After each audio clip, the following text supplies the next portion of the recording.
I'm Nadia, and this painting is made with watercolor and a little bit of gouache. It's inspired by the 16th century codex. I came to this one scene where I thought, okay, I could make it elaborate and put animals instead of the human beings, and make the human beings serve as the servants, because as human beings we do serve our animals, and our animals, basically we are the slaves to our animals. Sounds a little bit wrong, but that's what came about. Also, the story goes is that it's like a power struggle between the predator and his prey, and it can be related to colonization in a way, because we always have this really horrible feeling towards our past, which rightly so, you know, we all have this like heavy burden to carry sometimes. But I took a different approach to it in a way where it's a marriage of two things: the predator, which is the fox, and the prey, which is the rabbit. And because of their union, which is a marriage, two communities and two families come together, and therefore we start hating less, you know, we start having less prejudice towards each other in a way.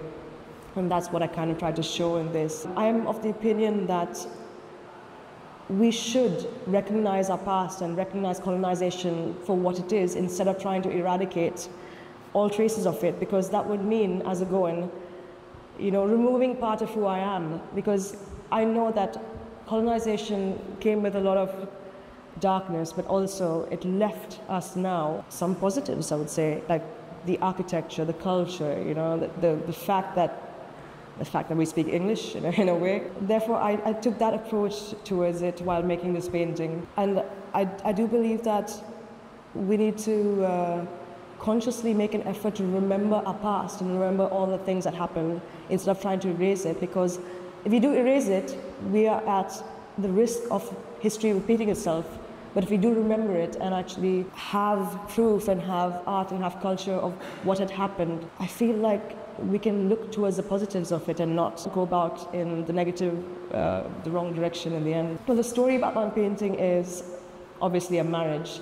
And I played, it's a word play on the wedding at Cana, which is a biblical thing. The wedding at Cana turning water into wine. And this is the wedding at Hormuz, turning water into slightly warmer water. I know it sounds a bit silly, but because the room was flooded, the water obviously got heated up. And the rooster walks in, is this character called the Rooster, who's just about to cause a kerfuffle because he has been uninvited, and therefore he's come in going, all right, I'm going to cause a scene. And the rat, who's been bored all evening, she says, okay, she's looking forward to what's about to happen because there's not enough entertainment happening in the space. The fish is obviously out of water, but he has like this bowl of sorts of his head filled with water so he can breathe, and it's connected to the water in the ground.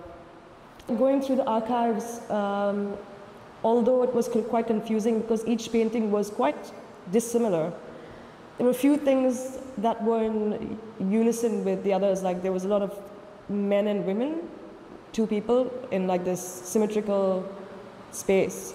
And the man was off to war, you know, off to fighting. And the woman had a bird on her hand or a flower in her hand. And it just seemed like war and peace in a way.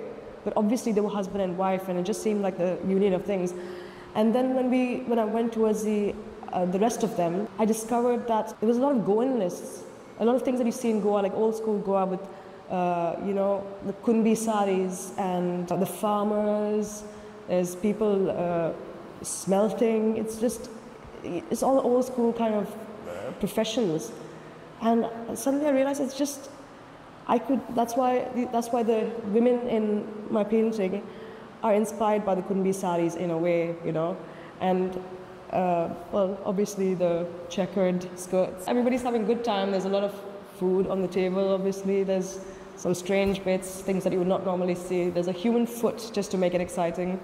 Some worms, caterpillars, pig. The pig doesn't seem too pleased about that, but I don't think she minds. And the rooster, perhaps that might be his wife on the table.